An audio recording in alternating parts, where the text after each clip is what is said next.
जय श्री कृष्णा। आज हम बात करेंगे श्रावण कृष्ण एकादशी के बारे में।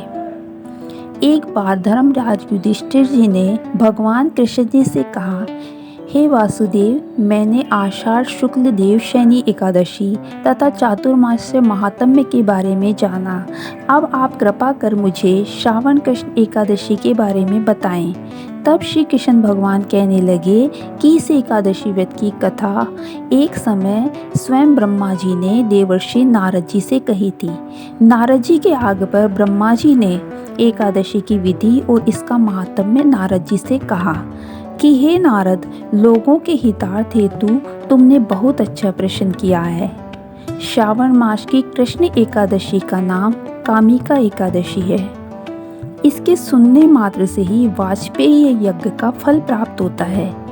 इस दिन भगवान विष्णु का पूजन होता है। जो फल गंगा काशी स्नान से मिलता है, वह फल इस दिन भगवान विष्णु के पूजन से मिलता है।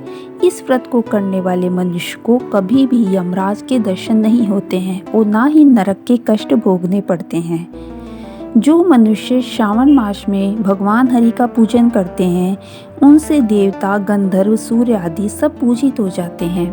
पापी से पापी मनुष्य के भी सब पाप इस एकादशी के व्रत के पूजन से नष्ट हो जाते हैं। जो मनुष्य कामिका एकादशी पर भगवान विष्णु जी को तुलसी दल अर्पित करके पूजा करते हैं, वे मनुष्य कुयोनियों में कभी नहीं पड़ते हैं। इस एकादशी पर तुलसी दल द्वारा हरि का पूजन का फल स्वर्ण व चांदी के दान के बराबर बताया गया है। श्री हरि की प्रिय तुलसी जी की सेवा पूजन से सभी प्रकार के कष्ट और पाप नष्ट हो जाते हैं। ब्रह्मा जी ने कहा कि इस दिन दीपदान व जागरण का भी बहुत महत्व है। इस दिन मंदिर में दीपदान करने से उनके पितरों को पापों से मुक्ति मिलती है और स्वर्ग लोक प्राप्त होता है।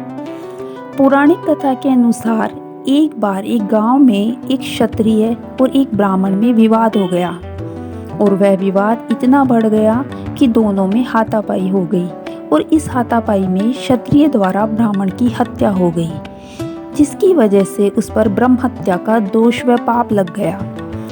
इस दोष से बचने और पश्चाताप के लिए वह ब्राह्मण के दाह संस्कार में गया, लेकिन पंडितों ने उसे दाह संस्कार के कर्म में शामिल नहीं किया।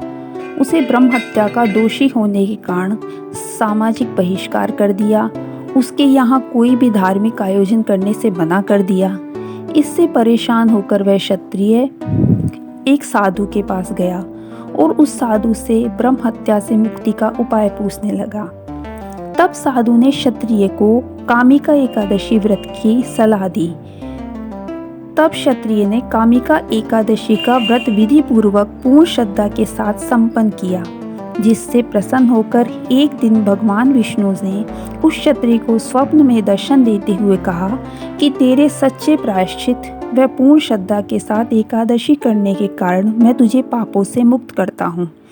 इस प्रकार कामिका एकादशी से ब्रह्म हत्या जैसे बड़ा पाप भी का भी क्षय हो गया और भक्त को हरि कृपा प्राप्त हुई। इसलिए कामिका एकादशी का बड़ा महात्म्य बताया गया है।